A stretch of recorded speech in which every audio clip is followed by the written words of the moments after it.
Nananatiling nasa 11th spot ang Dallas Mavericks ngayong season, hawak ang 9-16 win-loss record at nasa ibaba ng play-in bracket. Para sa isang team na merong Anthony Davis at Kyrie Irving, malaking disappointment ito mga idol, lalo na sa mga fans na umaasang magiging contender sana sila this year. Pero malinaw ang dahilan kung bakit tirapan Dallas mga idol. Hindi sila nakakapaglaro bilang kompletong roster at halos bawat linggo may bago silang injury report. Simula pa lang ng season, problema na ng Mavericks ang health ng kanilang mga big men, Daniel Gafford, Derek Lively II at siyempre ang superstar big man nila na si Anthony Davis. Lahat yan may mga iniindang injury mga idol, kaya hindi nila mabuo ang interior presence na kailangan ng team. Kapag wala ang tatlong ito, bagsak ang depensa ng Dallas, lalo na sa rebounding at rim protection. At ang pinakamalaking butas sa roster ngayon, wala si Kyrie Irving. Habang wala pa si Kyrie, dalawang player ang sinasandalan ngayon ng Dallas, Anthony Davis at ang first pick rookie na si Cooper Flagg. Siyempre nandyan din ang veteranong si Klay Thompson, pero here's the problem mga idol, hindi sapat ang dalawa para iligtas ang Mavericks. Si AD pa rin ang pinakamatibay na player ng Mavs right now, averaging elite numbers all around, scoring, rebounding, shot blocking, pero hindi siya makapaglaro consistently dahil palaging may minor injury, soreness o rest. Kapag nandyan si AD, competitive ang Dallas, pero kapag out siya, struggle mga idol. May mga laro kung saan umaasa sila kay AD sa offense at defense, pero dahil wala siyang katulong na big man, napapagod siya at hirap i-sustain ang laro hanggang endgame. At hindi rin makatulong si AD kapag wala siyang playmaker na elite kagaya ni Kyrie. Kung may isang magandang balita para sa Mavericks fans, ito ay si Cooper Flagg mga idol. Kahit rookie, hindi halata, may confidence, may poise at may all-around impact. Scoring, rebounds, hustle plays, block, steals, complete package mga idol. Kaya niyang maglaro sa kahit anong spot at madalas pa nga siyang nai-inject ng energy tuwing nag-i-struggle ang team. May mga laro na siya mismo ang nagbubuhat sa fourth quarter. May mga moments na siya ang nagiging best player on the floor, averaging 7.3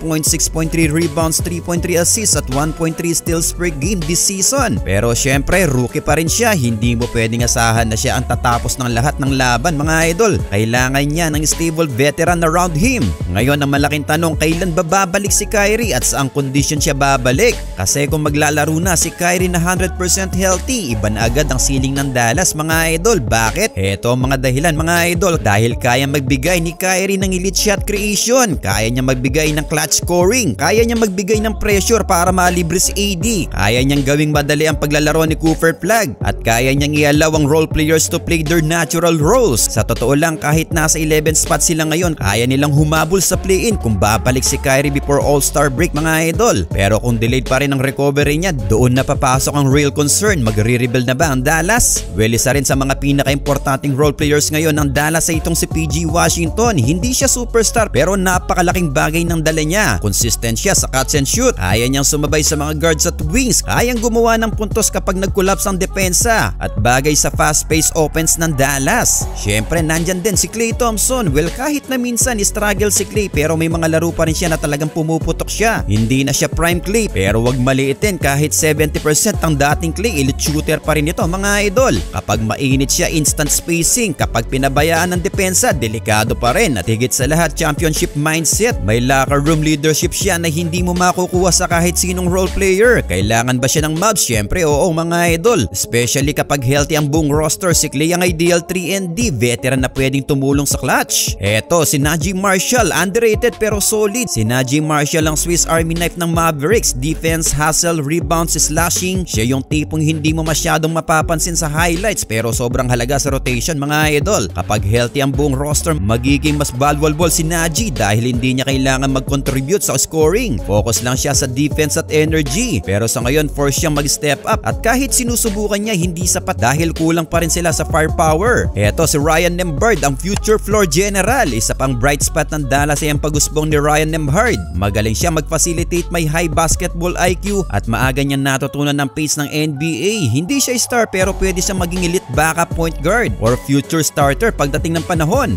Well, ang tanong, can they bounce back or time to rebuild? Real talk mga idol, kung bumalik si Kyrie within the next few weeks, kaya pang isalba ng Mavericks ang season. Pero kung matagal pa, kung magpapatuloy ang injury streak ng big men, then Dallas must consider a lineup shake-up, at pwede nilang i-trade si AD for healthier star. Kasi kahit gaano kagaling si Anthony Davis, hindi mo may tatanggi, lagi siyang may iniindang injury mga idol. Dallas Mavericks are not a bad team, they're simply an injured team. At kapag bumalik ang kanilang mga star, lalo na si Kyrie, baka biglang magiba ang ihip ng hangin. natin. Well, kayo mga idol, ano ang masasabi nyo sa tinatakbong season ngayon ng Dallas Mavericks?